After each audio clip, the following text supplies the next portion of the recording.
Let's start with the big story. So this is the kind of sequence of events that we saw late last night, and all of this is India time. Vladimir Putin held an important meeting. He made a strident speech in which he recognized the autonomy of these two separatist regions in eastern Ukraine. They said that they are now independent countries. He also talked about how Ukraine is part of the larger culture of Russia.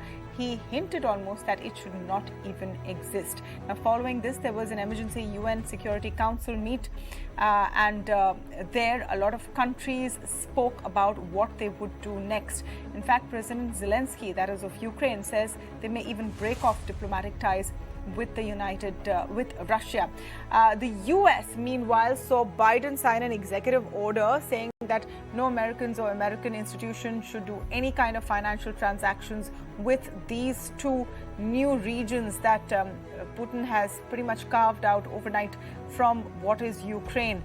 The question is, will Putin stop here? Because these were anyway rebel-run regions. There were already Russian troops there. Will he go further? In response now, so we told you about the executive order from the United States. UK has put in sanctions on 5 entities, including 5 Russian banks. Germany has said they're shelving that Nord Stream project. But is that really enough to stop Putin? Is right now the question that the Western world is asking. From the Indian perspective, the world is questioning where we stand. How long can we remain neutral? What should we do next? Is really the big quandary perhaps facing Indian diplomats right now. To speak more on this, I'm joined now by Manjeev Puri of Gateway House, Manoj Joshi of ORF joining us on the show, and I'm speaking with Jayant Dasgupta, former ambassador. Welcome to all of you, and thank you so much for speaking with us this evening on the India development debate. Ambassador Dasgupta, let me begin by just diving right into the angle of how India is responding to this so far. We're sticking to our stance that you need to cool this down. In fact, we heard from Ambassador Trimurti earlier as well, and we'll play out that clip for our viewers. Do you think we can continue this neutrality for long enough, even as the world seems to be picking sides? I think we will have to continue with our present stance, because between Ukraine and the rest of Europe and the US and the Russians on the other side, it will be very difficult for us to really pick one over the other for various reasons, which I will not go into. For the time being, I think we have to continue with this. The second point is something which needs to be mentioned, that these two regions, Donetsk and Luhansk, I wonder if I have pronounced them correctly, they were under, the Russian troops were already there. And President Putin has mentioned that his troops will start moving, but the Deputy Foreign Minister of Russia has mentioned that they will only move in once there is a reason or call for them to move in. So I think there is half a hope that it will not escalate beyond these two regions. But one never knows, with President Putin having something up his sleeve. So for the time being, I think we have taken the right decision. Our stance is correct. We should not take sides in this conflict. So clearly, the sensible thing to do is not take sides in a conflict in which you are not directly impacted. We do not share borders with either of these two countries. Why really should we get into the middle of this? But if only it were that simple. Let me come to Mr. Puri on what the real question here is. We import almost half of our defense equipment from Russia. We have long-standing ties with them. We're getting even closer to the United States. We're part of the Quad. How do we balance both of these? Tamanna, thank you very much. That's, of course, the million-dollar question, isn't it? And tightrope walking, it's a very tough one, especially now, because of one simple factor. Over the last few years, India has developed far closer relations with the United States in particular and other Western countries. So from a time many years back, when you could hide behind non-alignment, etc., that is not possible. However, interests demand that India plays this very carefully. And even if it means walking the sharp edge, we do it. We've done it well at the United Nations, abstaining on a vote. Look at what our permanent representative said, calling for de-escalation, talks, and so on. And you are so right. We import military equipment from Russia in large measure. Russia also is a supplier of hydrocarbons to India. And there are several other factors. Look, our interests are very clear. This matter, it should de-escalate. And in fact, the sanctions regime should go further. And I'm not talking about tertiary issues, such as the play that China might get in the process, and so on and so forth, and whether the global economy goes for a toss. Those are different matters. But this is something that we as a large economy really are in this very difficult position. But I think till now we've done a good job. And I am confident that given our history of being able to manage what may appear contradiction, we should be able to pass this too. Let me just play out for you what India's permanent representative to the United Nations, T.S. Tirumurti, said on this issue and called for restraint from all sides as well, said we should resolve this through diplomatic dialogue. Listen in. The escalation of tension along the border of Ukraine with the Russian Federation is a matter of deep concern. These developments have the potential to undermine peace and security of the region. We call for restraint on all sides. The immediate priority is de-escalation of tensions, taking into account the legitimate security interests of all countries and aimed towards securing long-term peace and stability in the region and beyond. We are convinced that this issue can only be resolved through diplomatic dialogue. We need to give space to the recent initiatives undertaken by parties which seek to diffuse tensions. In this context, we welcome the intense efforts underway, including through the Trilateral Contact Group and under the Normandy format. We need parties to exert greater efforts to bridge divergent interests. We cannot afford to have a military escalation. As we have emphasized before, the Minsk agreements provide a basis for a negotiated and peaceful settlement, and we need greater efforts to find common ground to facilitate the implementation of the provisions of the Minsk agreements, including key security and political aspects. All right, Manoj Joshi also joins us on the show, and we heard that statement from India's representative in the United Nations. Mr. Joshi, how do you look at India's stance so far? And, you know, the real question about whether we'll be able to undergo that balancing act is really both the sides and the way that they are taking this forward. They are coming in with this point of view that you are either with us or against us. And that is what is going to prove difficult for India, isn't it? Well, you know, any warlike situation, it becomes very difficult to avoid this either you are for us or against us. Meaning when two parties get into conflict, I mean, till they get into conflict, you can sort of manage it.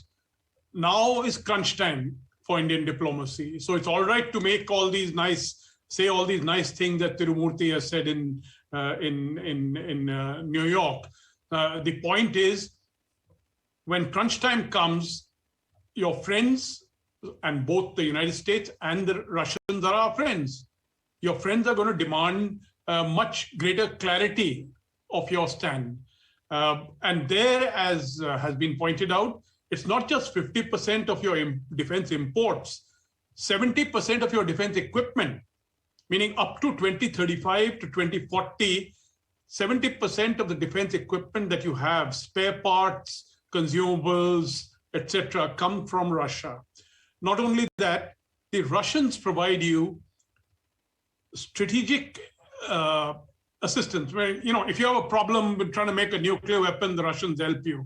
The diplomats will not, admit to that. If you have a problem with a missile development, the Russians are there to help you. What is BrahMos? It's a Russian missile. I mean, no matter what anyone claims, it's a Russian missile. If you want a hypersonic system, who's going to help you? The Russians. So now with all this, on the other hand, and I must point this out, the Ukrainians have been bad for us. The Ukrainians gave the Pakistanis T-80 UD tanks. with the equivalent of the T-90 years back.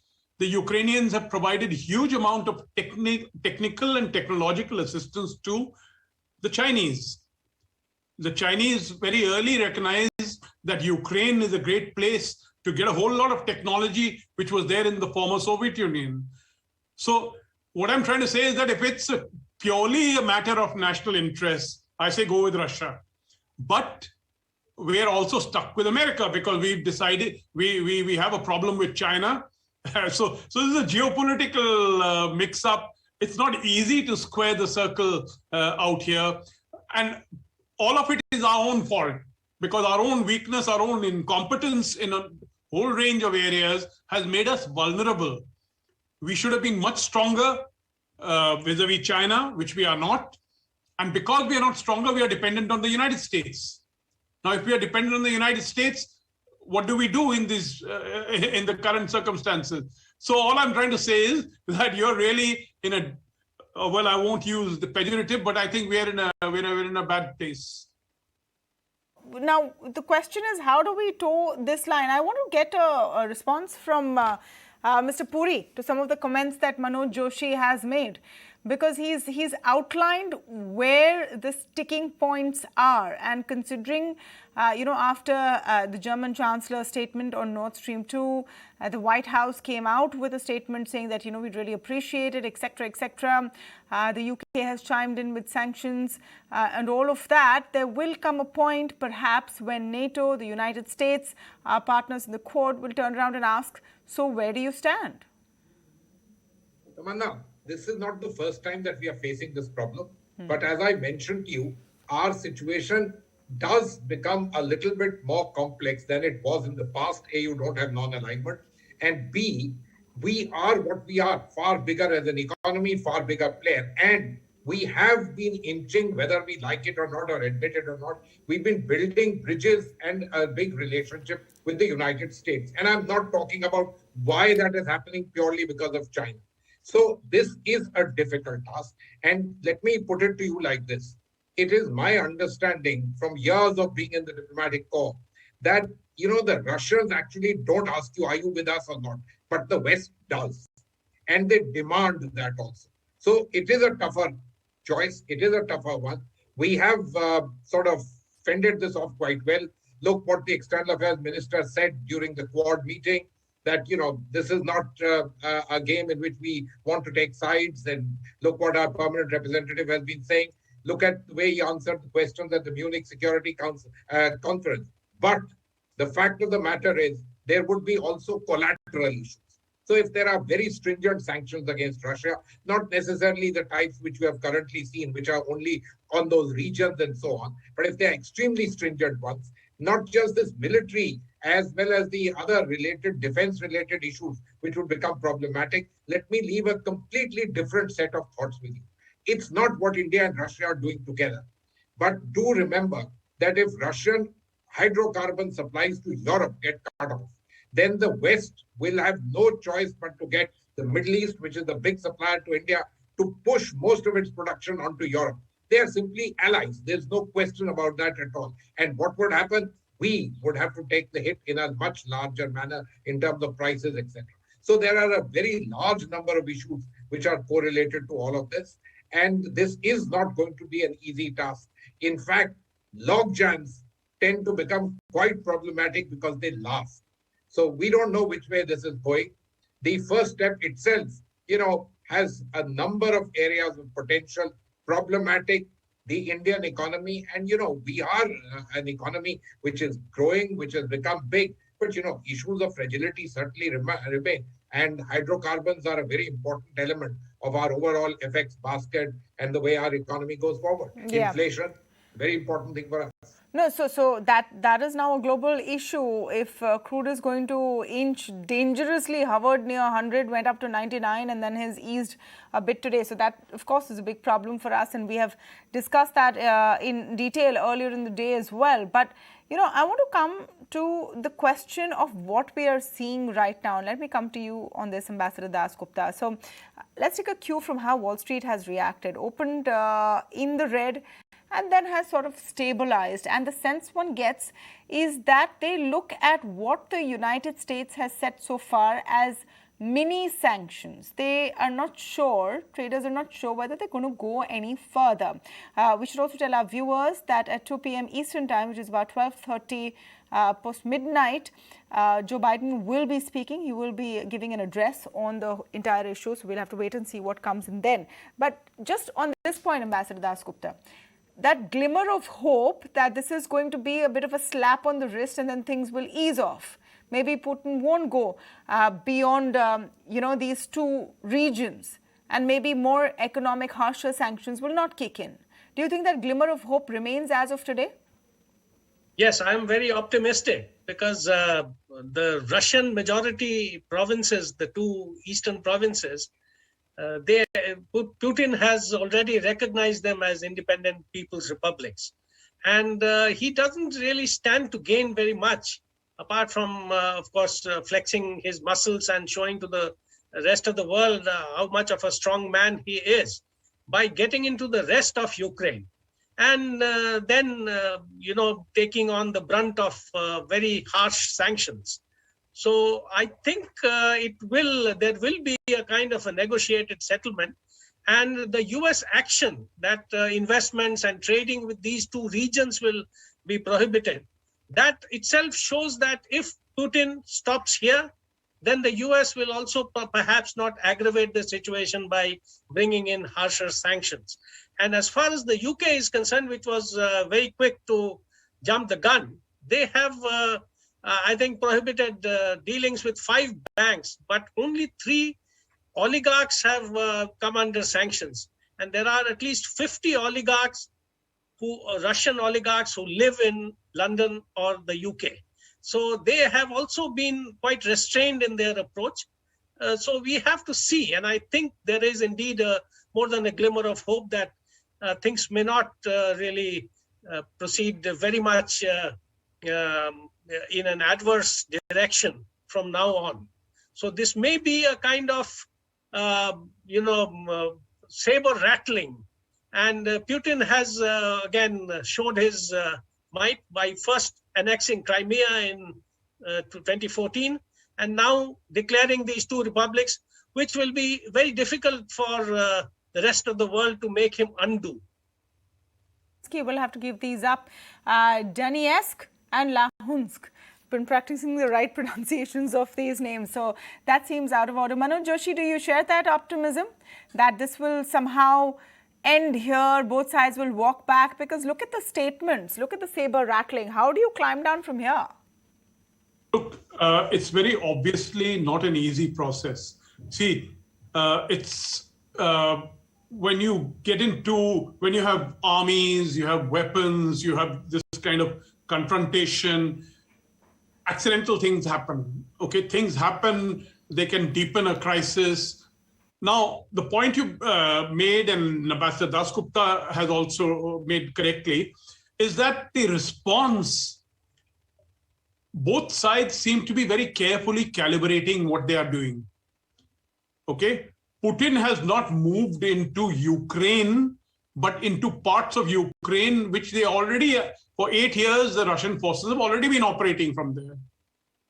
Okay, it's only the declared, now they declared that we are operating from here, or we recognize this, or whatever it is. But de facto, these regions were already, parts of Russia, if I may put it that way. On the other, and the same thing happens with regard to the reaction. So what the German Chancellor said, they've halted the certification of the Nord Stream pipeline. The Americans also very carefully deliberated counteraction. The British, Johnson does tend to get a little bit more excited, and because he's got a big political crisis behind his back. And so he's probably taken a little more extreme action. And of course, London happens to be the place where, as Ambassador Dasgupta pointed out, where all these oligarchs are hanging out. So it's fairly easy to hit at them, you see. But the substantive sanctions, you want to knock Russia out of the SWIFT system, for example. Those things haven't yet happened. And so I think both sides are very carefully calibrating their actions. Things are not yet out of control. But, when such things are involved, when such international crises are involved, there's always a slip. Meaning, it's much easier to slip into an escalatory situation than it is otherwise. When armies are there, people are there. You're talking of hundreds of.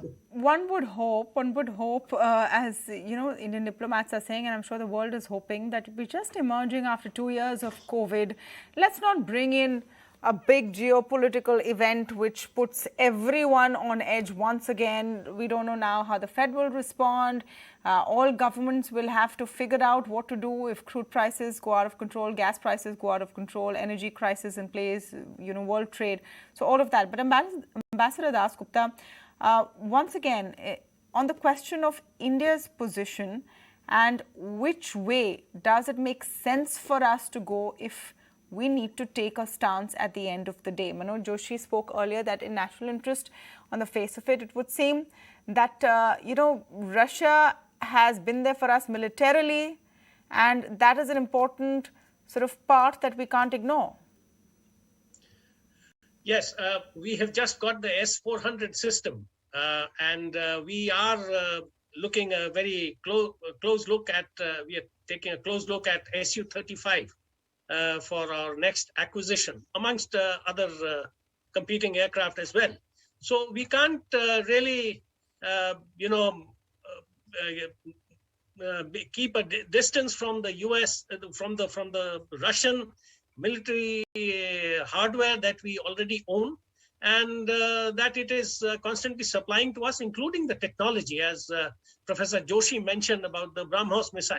So that is one thing. The second thing which I wanted to mention is that there is this, of course, we have been relying a lot on the U.S. and the Quad and the Western powers to rein in China. But Russia also has a role to play there.